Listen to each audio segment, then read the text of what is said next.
And this is, I think, there's something that's transcendent about this. You want all those things stacked up so they're all operating properly at the same time, all the way up and all the way down. And I don't even know how far down means. Like, if you get all those things together, your physiology will be organized and oriented properly too. Oh, you know, and that means your organs work properly and the micro elements of them work properly and all the way down. And then if everything is organized like that too, the society starts to work. Everything starts to organize itself along a horizontal axis where each level of the structure supports every other level. And you can feel that, I believe. That's what you feel when you're engaged in doing something meaningful. You can feel those things coming together. And you can also feel like that as a kind of strength that pushes you forward instead of pulling you backwards. So, and I think that our nervous systems are very sophisticated. And they orient us in time and space. And they can tell us when they're in the right place at the right time. And people love that. And I think you experience that when you're deeply engaged in music as well. It puts you there momentarily, right? Say you're in a cathedral and you're listening to some remarkable music. You have the light pouring in. You're in trees, because that's what a cathedral is. That's what the arches is. It's light coming through the trees. That's what's represented in the stones. You're in there, you're looking at the light. It's pouring down at you. You're at the center of the world, and there's a great piece of music playing. And it's an indication that everything is stacking up along this one pole. That's what it's supposed to produce. That produces a religious experience if it works properly. You know that. You go to rock concerts, you go listen to music. So what the hell do you think you're doing there if you're not having a quasi-religious experience? You think you'd go otherwise? And just because you don't know that that's what's happening doesn't mean it isn't what's happening. People have been gathering together in groups and transcending the limits of their pathological individuality through music and ritual since the beginning of time. Why would it be any different for us? And the light's there. That's what the light show is for. It's the same thing. It's just that the religious element of it is stripped away, partly because we've criticized that to death so carelessly that we can't integrate it anymore into ceremonies like that. And I mean, fair enough. But it's not like that comes without a loss. People hunger for that more deeply than anything else. Questions? Yes? You touched on this topic today, but also in your conversation with Sam Harris. I wanted to ask, is there a relationship between the mythological idea of sacrifice, and human sacrifice or whatever type of sacrifice, and the psychological idea of delayed gratification? And if so, could it be a factor in the correlation between conscientiousness and... It's exactly, the question is there a relationship between the idea of sacrifice and delay of gratification, and is that related to conscientiousness? And religiousness. Yes, well, the conscientiousness relationship is a tough one. You know, we tested to see if conscientious people were more likely to delay gratification in classic delay of gratification tasks, and we found no effect. We found IQ effect, and we found a reverse effect for extroversion and positive mood. And so what happens is that happier people are more impulsive. They're more likely to grasp what's right in front of them in the present. But conscientiousness is an extraordinarily tough nut to crack. And I do think it's associated to some degree with the proclivity for sacrifice of the present to the future. But finding ways of testing that has proved very, very difficult. So, but the relationship between sacrifice and delay of gratification, those are the same words, right? Delayed gratification is a sacrifice. And you know, there's famous experiments. You know, you may know the marshmallow experiment. And that is, well, basically you take kids, 4 or so, and you say, you sit them in a room and at a little table, and you say, here's a marshmallow. If you don't eat that for 10 minutes, we'll come in and give you another marshmallow. Right? And so the kids, and they videotape the kids, and the tapes are actually pretty funny because the poor kids do everything they can not to look at that candy or marshmallow. It's like they sit on their hands, they hum, they look at the ceiling. It's like they try to distract themselves. And some of them just, you know, it's like, oh, to hell with it, and they eat it. And then others can manage it. And those, well, the data showed, you know, and I wouldn't say this study has been replicated many times, but the data showed quite clearly that the kids who could delay gratification at an early stage were doing quite a bit better later in life. Now, I don't know to what degree that was controlled for IQ, because such things matter. But the point is that, well, the point that you're making, is that You can only delay gratification intelligently though if the social structure is stable, right? Because basically if you delay gratification, you're making a bargain with the potential future. And the bargain is everybody's going to keep acting the same way so that the future is the same as the present. Because otherwise you'll delay gratification and then everything will fall apart and you won't get your cake and you won't get to eat it. And so society has to be quite stable. It has to be stabilized by the contractual relationship between people before delaying gratification is a useful strategy. This is also why you see in chaotic circumstances where the future becomes uncertain, people forego delay of gratification very, very rapidly and perhaps appropriately so, although you can get a spiral going in the other direction. So could the idea of sacrifice be like the behavioral precursor of the the mythological idea of sacrifice be the behavioral precursor of psychological delayed gratification? Or is it the same thing? You know how you usually say for something to become part of us, you have to yeah. It out first and then understand it at least. I would say it's a chicken and egg problem, because what happens as you stabilize societies, being conscientious becomes more useful. And so then you're going to be selected for as a consequence of being conscientious, and that's going to stabilize the society even more. These are roughly known as Baldwin effects. So that's where, let's call it a genetic transformation, produces a behavioral transformation that transforms the environment so the genetic transformation is more likely to propagate. You can get unbelievably rapid evolutionary movements when you get a loop like that developing. And they happen frequently. And that's also how, in some sense, a meme can be turned into a can manifest itself genetically. So if you have an idea that spreads through the culture and it tilts the culture in a certain way such that those who hold that idea are likely to be more successful, then the meme and the biology will align themselves across time. And well, I think you see that happening. That to some degree, that's what's happened as religious stories have propagated themselves as well. Because as the idea of the hero becomes clearer, so to speak, and then it manifests itself more clearly in the society, then there's more rewards for doing it, then the selection pressures get more positively related to that kind of behavior, and the whole thing loops upwards. So it's something like that. In terms of treating mental health disorders, where do you think we should draw the line, or how should we draw the line between pharmaceutical interventions and various other psychotherapy methods? I mean, at what point is depression and anxiety should be treated with medicine, and at what point should it be?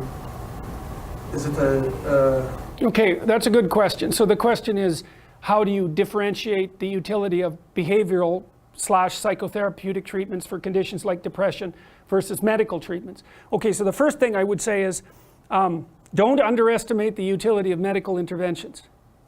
Depression is a catastrophe. It carries with it a very high suicide rate. And it also levels people out, and it's really hard on their families. And so, and it's physiologically extraordinarily damaging. And so, if you're in a depressive state and it's severe, you can try an antidepressant. You'll know in a month if it works. If it works, well, maybe it'll help you get your life together. Like we could say, well, maybe you're depressed because your life isn't very well together. Could be. Sometimes people are depressed, their life is just, it isn't fine, because no one's life is fine. Everyone's life is a tragedy. But sometimes people have their lives in order as much as you could expect anyone to have. They have friends, they have an intimate relationship, they have a career that they like. You know, they're qualified, industrious people working hard on what they're doing and really playing a minimum number of games with themselves, and they're terribly depressed. Antidepressant, man, sometimes that will just fix it. And so hooray, like you're a biological entity. If there's something out there that can help you strengthen yourself so that you can prevail, great. And you know, people, you hear everyone takes antidepressants, you know, everyone's taking them. It's like no one takes those bloody things without serious consideration. Half the time I spend with my clients who are depressed is often the 2 years long attempt to get them to tentatively try an antidepressant, because they're so guilty that they're relying on an external crutch to sort out their lives that they can't even tolerate it. But you know, I say, well look, man, what if you had diabetes? You're not going to take your insulin? It's like you got stressed, you blew out at your weakest point. That's what happens when you get stressed. If there's something out there that might help you, it's like, try it, for God's sake. You'll know in a month, and you just stop if it doesn't work. Now, having said that, you want to do a multidimensional analysis. It's like, well, do you have any friends? Do you have an intimate relationship, or are you pursuing one? Do you have a reasonable career? Are you as educated as you are intelligent? Do you have something useful to do with your time outside of work? Do you have a drug or alcohol problem? Are there other behavioral issues like sleep dysregulation and lack of eating that are contributing to the pathology? You want to differentiate all of that, and wherever you can make a behavioral intervention, so much the better. But sometimes too, you're dealing with people whose lives are so wrecked that they don't even know where to start. They're different than the ones who have everything in order, say. And you say, well, try this, man, maybe you won't cut your throat in the next month, because if you're dead, it's going to be hard to work with you. And medical interventions, anything. If you're sick, you do what is necessary to get better, and you leave your pride behind if you have to. And that says nothing about the utility of the behavioral interventions. You want to hit the problem with everything you have at your disposal. But some antidepressants, especially for people whose lives are together and who are depressed, antidepressants can be absolutely miraculous. So, you know, when you hear about the clinical evidence in their favor being iffy, and that's partly because the diagnosis of depression isn't very well formulated. It's very different to have a terrible life than to be depressed. And antidepressants can only help you so much if you have a terrible life. So, yeah. Yes? You've spoken about these activities that are meaningful, and how our consciousness might be very good at identifying those, and how they show themselves as a light. Do you know what I'm talking about, right? Mm-hmm. And I feel like some things can hijack that. Some things that are not actually meaningful or useful to your life can make themselves. Sure. That's what does subpersonalities. Yeah. And video games, for example. You know, video games are, okay, so the question is, can that sense of meaning be hijacked? And the answer to that is absolutely. Absolutely. Because you could say that the ultimate sense of meaning is composed of the union of fragmentary senses of meaning. And the fragmentary senses of meaning can be overwhelmingly powerful. Anger, sexual lust, and the sorts of things that you experience when you're playing a video game, which are very carefully calibrated to keep you on the edge of exploration, let's say. Now, I'm not a foe of video games, because games are complicated and it isn't clear what people are doing when they're playing them. You know, they may be expanding their cognitive skills. They may be learning to cooperate. They may be learning to engage in complex problem solving. And so, but part of it's also a matter of balance. You know, 50 hours a week, probably not, unless you're going to go pro, right? Because there's other things you need to be attending to. It's not a stable solution for you, your family, your society. It's too one-sided. Yeah, and you can get pulled down rabbit holes of all sorts that are one-sided pursuits of meaning. So, and it's something we're actually going to talk about as the later classes unfold. The question is, how do you stop yourself from falling prey to a pathologized sense of meaning? And I think one of the answers to that is don't lie. Because what you're hoping is that your nervous system is sufficiently healthy and well programmed so that what it reads out to you is reliable. And if you pathologize your psyche by either through sins of omission, let's say, or outright deception, you're going to warp that internal structure and it's not going to read out properly to you. And then your sense of meaning will lead you astray. So like one of the reasons for speaking the truth, I shouldn't say that because you don't know how to speak the truth, but you do know how not to lie. And it's a game you're playing with yourself. You can define the damn lies. No one else has to do that for you. You try not to utter falsehoods because you warp your neurological structure by doing so, and then it will read out pathologically. And then if you rely on it to guide you, it will run you right off a cliff. So that's why there's a moral element to this, is if you're going to rely on your sense of meaning, make sure that you don't pollute the mechanism. See, this is partly why people go to confession. right? Which is like a psychotherapeutic technique. It's like, okay, what stupid, miserable, wretched things did I do this week? Well, that's a good thing to make conscious, right? Because maybe you can not do them the next week. And you think, well, why would you bother? It's like, well, you're in a ship. It's sailing across the stormy seas. If you're hacking holes in it with a pickaxe, you should probably pay attention to that before you sink. So it's a good idea to keep what you're doing that's stupid in mind so that you can stop doing it. And so then you can more and more rely on yourself and your own, your own conscience, let's say, as a guide to proper action. In the Pinocchio story is that the conscience was not an unerring guide for Pinocchio. It had to learn. And so it's also partly pushing yourself into new situations and differentiating yourself so that you get wiser. And so it's courage as well as truth. Those might be the two. There's more. Beauty, courage, truth, the fundamental virtues. Yeah. Why be virtuous? That's the question. It's so that you can bear the suffering of life without becoming corrupt. Right? It's practical. It's practical. There's nothing more practical than that. So, unless you want misery, and people do, it's exciting, misery.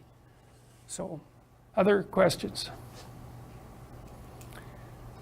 All right then. See you next Wednesday.